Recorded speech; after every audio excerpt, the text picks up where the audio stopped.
So I've been a fan of the DUNE series for many years, and me and my good friends would often play the board game for hours and hours on end, night after night after night. It's a fantastic game, the original anyway, and I recently bought the newer version of the DUNE board game, and I'm about to do an unboxing, and I will also do a little bit of a review as soon as the unboxing is done. So I have a lot of experience with this game, and I got high hopes.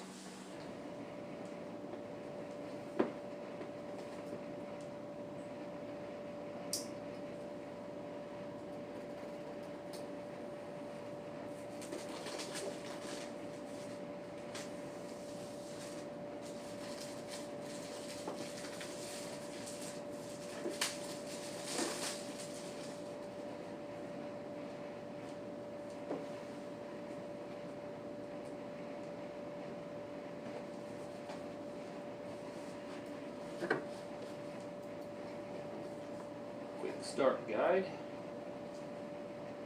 Atreides, Bene Gesserit, Emperor, Harkonnen, Space Guild, and Fremen.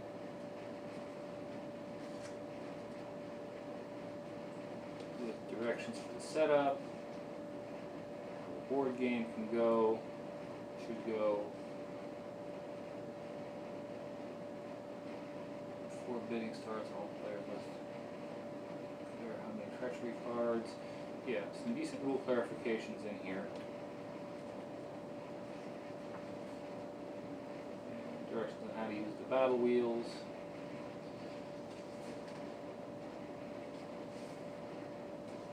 Right. I like the way that is. Core rulebook. The original had 8 pages.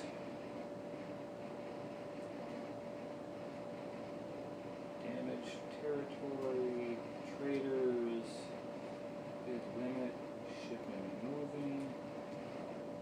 What's that? Secrecy, bribery, travel, shipment, chone, charity. Yeah, they didn't change the wording. So,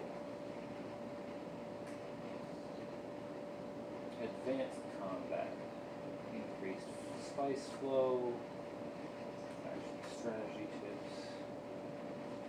Strategy tips, well that's nice. The old game didn't have that. We had to figure that out for ourselves. Questions and answers. Side. Battle boards for each of the factions.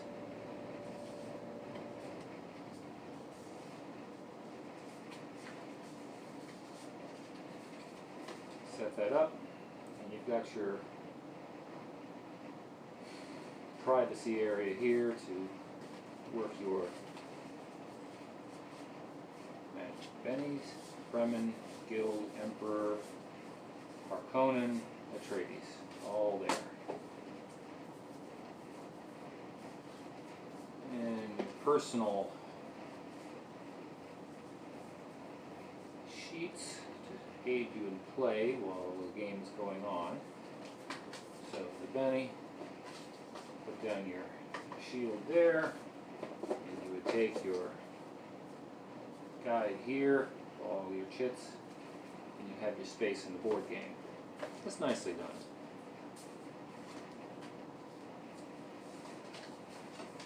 Keep them together.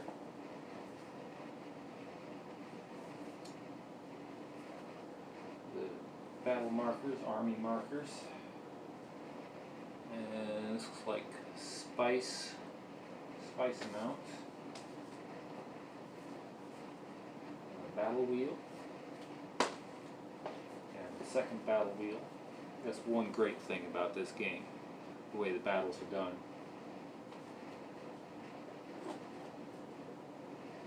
The generals, Sildar 7. About the same as it used to be. Oh,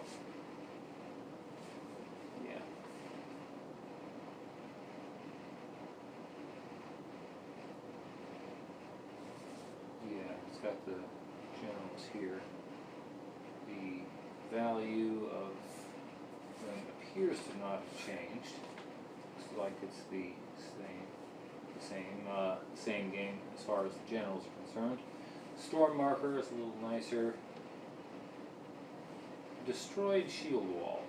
Got a nice big marker for that.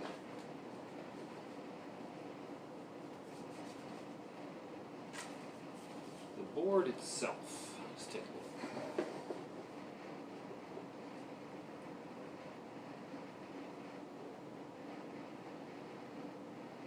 Not too bad.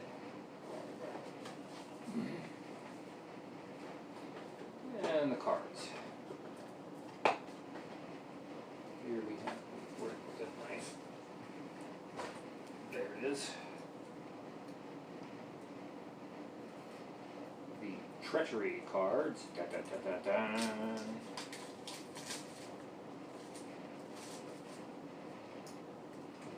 Laser gun, knife, pistol, slip tip, poison weapons, shields, snooper, cheap hero, 3 cheap hero cards. There's only 2 in the old set. I'm not sure about that though. Family Panorama cards, truth trance, weather control, worthless cards. Yeah. Looks to be about the same. Time for a little bit of an upgrade. Spice cards. So near the beginning of each turn, you turn over 2 spice cards.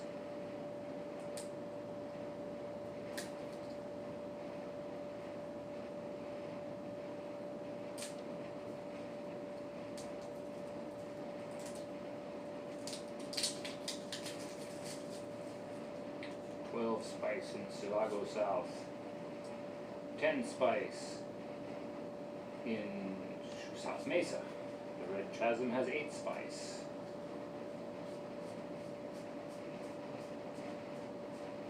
Silago North, Fire Earth, Pass, and then the Worm cards. Discard all spices on territory. Now she has it. Then draw cards, discarding any Shai-Hulud cards. Oh, that rule is clarified a little better than the old rules.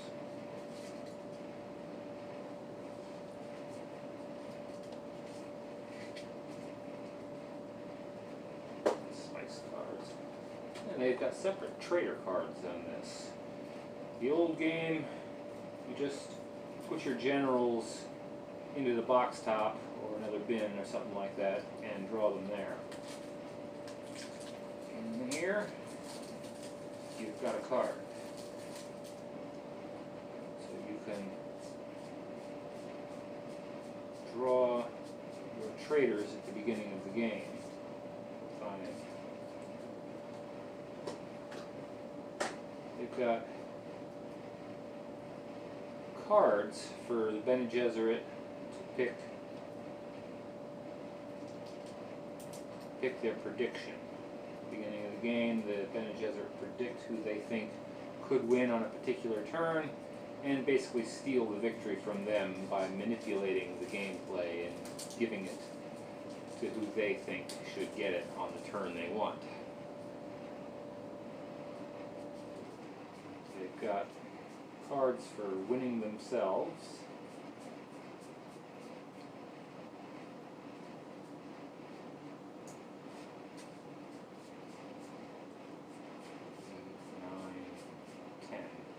Now this version has only 10 rounds of play, while the old version had 15. So they've shortened gameplay a little bit. Predictions, space.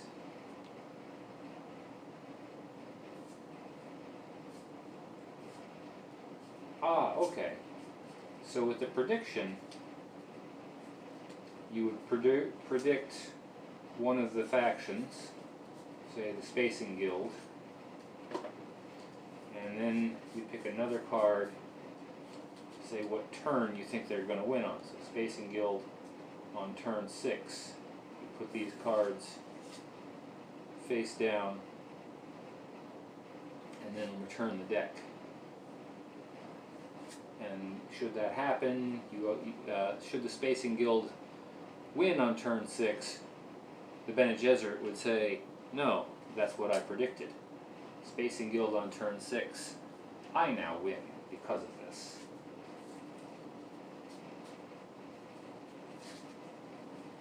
It's nice. It's a nice touch. In the old rules, you just wrote it down, and that was good enough.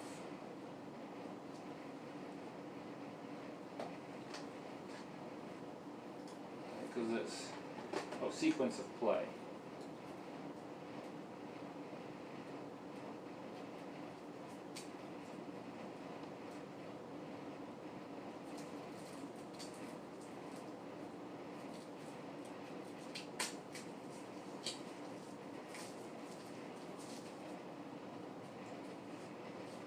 It's just a player's aid for people to put in front of them while the game is going on, so that you can follow along a little better.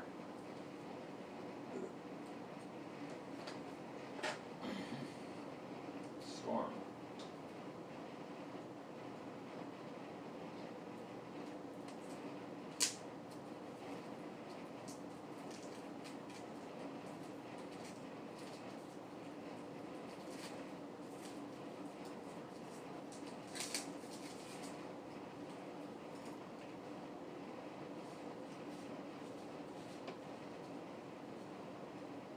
Six sectors for the storm. Now the storm moves from one spot to the next, to the next, to the next. There's more than 6 sectors here. I'm going to have to... Oh! I remember what this is about. You would put the storm to mark that pie piece. And then you would draw anywhere from 1 to 6 spaces for the storm to move. So say the storm was here. I should get the storm marker to go with this. That's not the storm marker. Where's the storm marker? Oh, I have to unpunch it first. It's alright, I'll unpunch it now. Put the storm here. And everything's raging here, and it would kill just about everything in the storm marker. And then it was randomly picked. We'll pretend it's random. And you would have a card, you would have the counter face down. And it would be put there for the end of the turn. Say the end of the turn happens, then you reveal the storm. And this time it's 1. It would only move 1. But if you revealed a 6, then it would move 6 spaces. 1, 2, 3, 4, 5, 6 spaces. And it would blow away everything that it passed over. This is a little nicer than the one little chit that came with the old rules.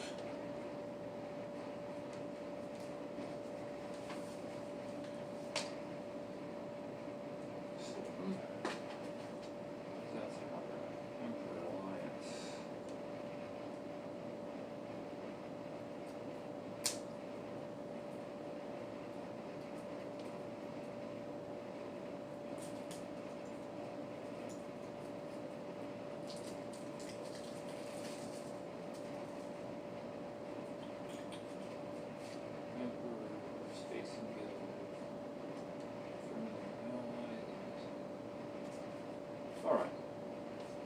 More players' aids to go through the various events each faction can use. The Kwisatz Haderach. When the Atreides play, they get a marker that moves along these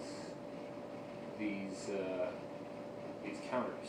And when they've fulfilled all of these counters, they get a bonus called the Kwisatz Haderach, which they can play so that the other player can't call traitor. And each of these has their little powers to go with the faction. That's a nice little touch. Okay, I'm going to take a moment here to talk about the artwork and the mood of the game. That's very important. Here I have the spice cards from the new deck, where they show where to put the spice, how to put the worm out, and I compare that to the old deck, the spice cards here. The new deck has well-made cards, pretty standard for most games these days, and some reasonable art on there. The old deck, these were kind of like affixed together and you had to pop them apart, and yes, it's a very good improvement over what used to be. But let's compare that to Coup, a beer and pretzels game made to last about a half hour, even less than that. They really did some nice artwork for this, and I think that falls a little short. I think of David Lynch's Art Deco style for the movie. I think he did a pretty good job with that. I would have liked to see something steampunk maybe. Or if they wanted to go minimalist, there are other ways to do that. This sepia way of doing things really doesn't do it for me. Don't get me wrong. It's good enough, but it's not as good as many games today. The shields they used. The original looked like this. You would get it, fold it into position, and you'd have the little player shields for your plans. The newer ones, they've simplified. It's one piece, you bend it, and there you have it. You walk away, you put this down so that nobody sees your stuff. Yes, it's an improvement. But again, the artwork is not as good as it could be. The game board. The original was like this. Each of the sieges were in red. Most of the safe places for your chits to seek shelter from the storm were gray. Yeah, there was the Imperial Basin as an exception, but you had different colors for different sections to allow you to see more what was going on. Compare that with the modern board they give you. It's all sepia. I think they should have gone with some more color coding like the old one. I think this is actually a step down. The quality is slightly better, but you know, let's compare that to Game of Thrones. That's another good game. They honestly they stole some rules from DUNE when they made this. It's almost obvious, but look at the time and effort they put into the artwork on this board. I think that this is not as good as it could be for modern games. Compare it to a couple of other games. We've got Ravenloft. Look at these beautiful player's aids. These are simply incredible. For the day, this was really good.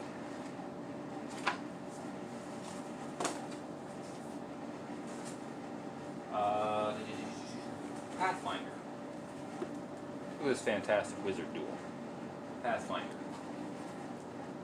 I have to say, they could have done much better with the art. But it is good enough.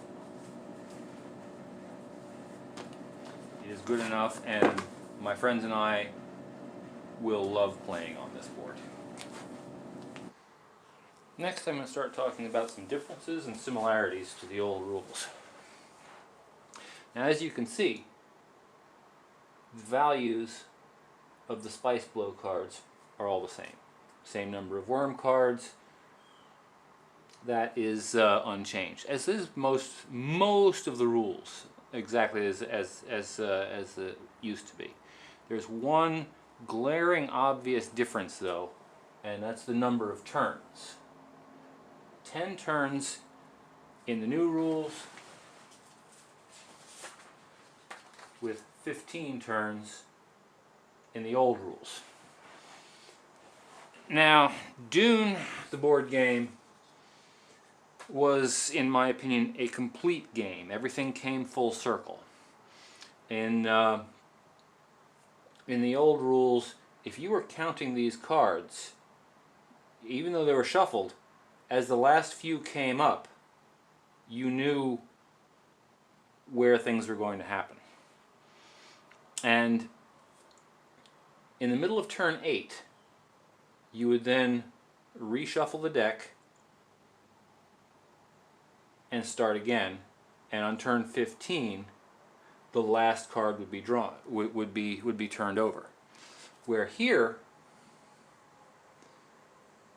you have more cards than turns. If you're playing the simple rules where you're only turning over one spice, some of these won't even come up in the game. And in the end, if you've been counting cards, still half the deck's not coming up. So that is a major change, in my opinion. They made a couple of other subtle changes, which I'm about to go over. Okay, quick note on the box design. They added this little tray, so you can keep all the important things in there. In the old days, we used resealable baggies. This was for the Atreides, and I kept the spice deck in that baggie as well. I still prefer the baggies, because if you notice there's a little space on the edge here, and if the box gets tilted, everything's going to get mixed up in there. You might as well stay with the old design. Now, here's an interesting addition they have, is a trader deck. At the beginning of the game, you shuffle this up, and you'll draw 4 cards at random. I did not shuffle them, and then you would choose your trader. You would look this over, and you would say, this is a very powerful general. I want to have him as my trader later in the game. And then you would put these back in the deck. In the old days, you'd write it down, and this is a nice addition. I like it. That way, you can't cheat and write something else down that you didn't draw. Though none of my friends ever did that. But there's an interesting rules difference here in the new rules. Regarding traders, it says specifically in the rules when you're drawing traders that if you draw all of your own cards, you can choose one of your own cards and keep it in your hand as your trader. The old rules said specifically that you have to write down an opponent's card. So if I'm playing, let's get a good one here. If I'm playing the Emperor, here, bring this here. If I'm playing the Emperor, I could pick a Harkonnen and not my own as a trader. However, one day a creative player picked his own general as a trader, and when the Harkonnen drew drew the general from him, he drew that card and then played it against him and then claimed his own traitor. It was such a creative solution, such an insightful way of doing things that we all honored it. So I think that's actually an improvement on the game. Alright, one aspect of the game is the Bene Gesserits have the option of choosing who will win on a particular turn. And if they happen to win on that turn, they steal the victory from them. So if they predicted the Fremen to win on turn 1, and they somehow pulled that off, and actually Fremen are about the only group that could win on turn 1, then the Bene Gesserit say, I predicted that, and the Fremen don't win, the Bene Gesserits do. And this is one of those things where the number of turns in the game affects your odds.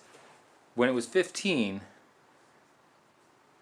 it was better for an experienced player to make this prediction because they have time to set things up for a player to win.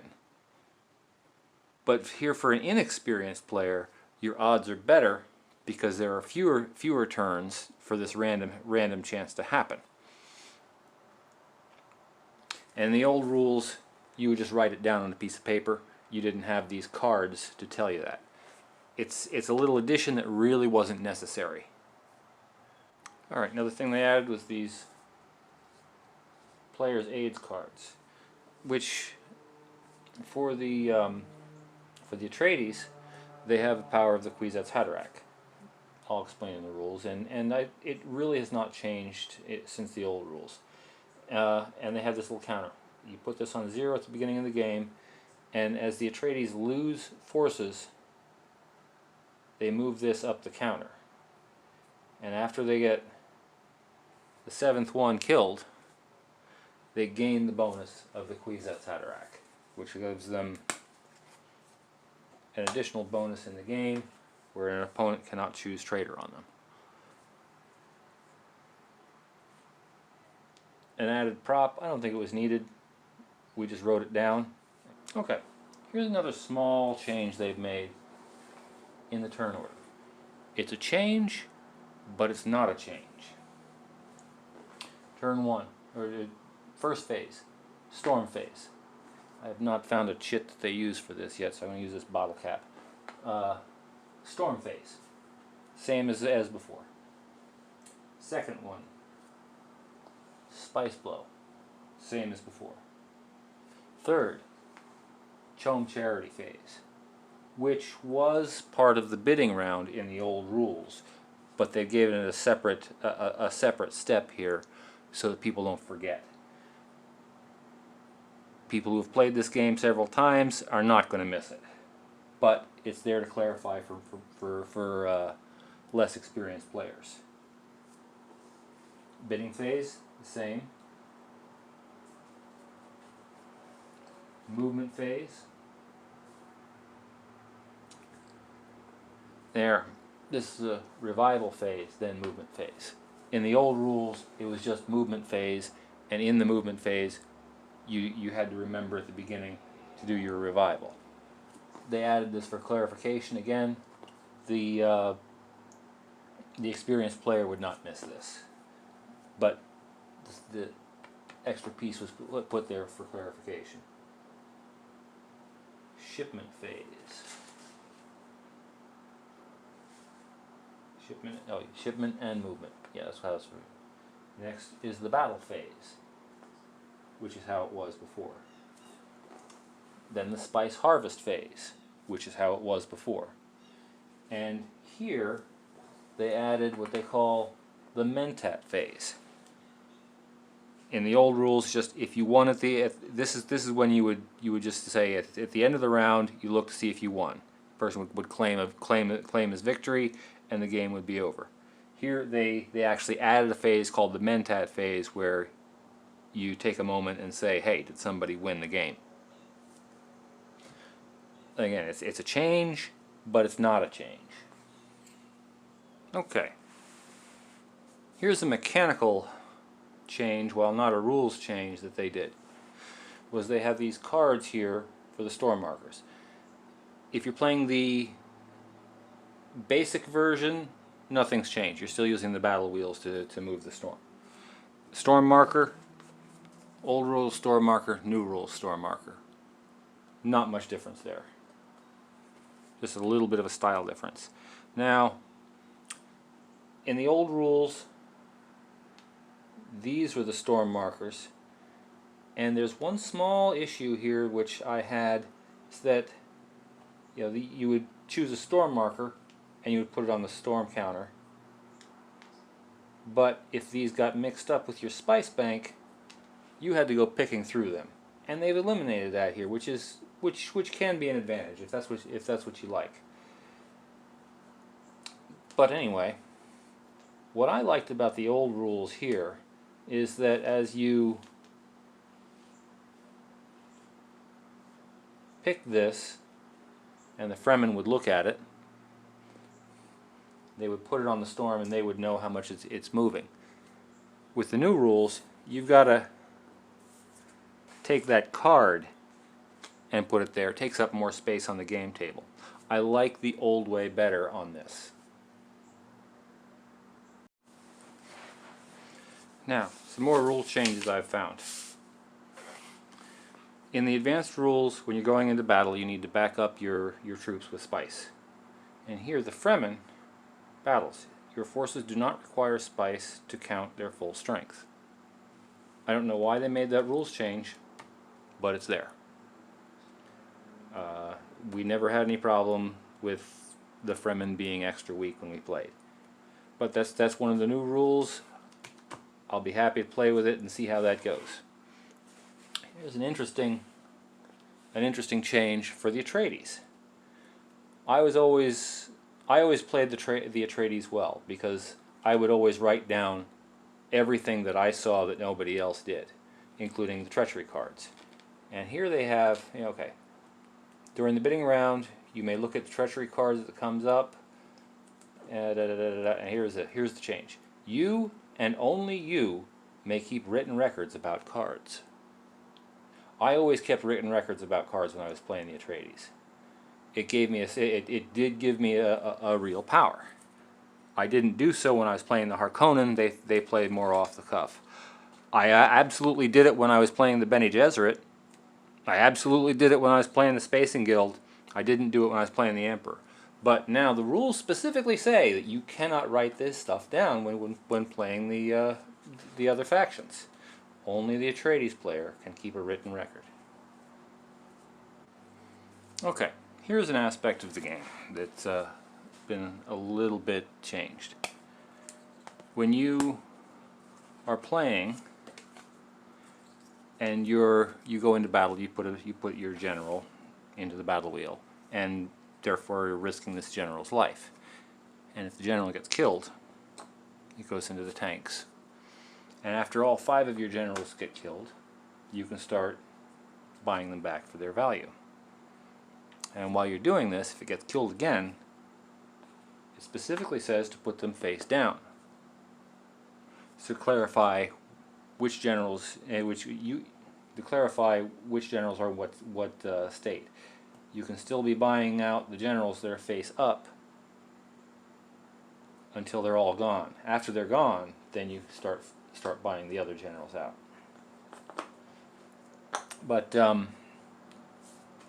this comes into play in an interesting way if you're playing the Harkonnen. If you're playing the Harkonnen and you win a battle, you basically will go to your opposing player and pick one of his generals at random to be used by yourself. You can then use this general in place of one of your own in a battle.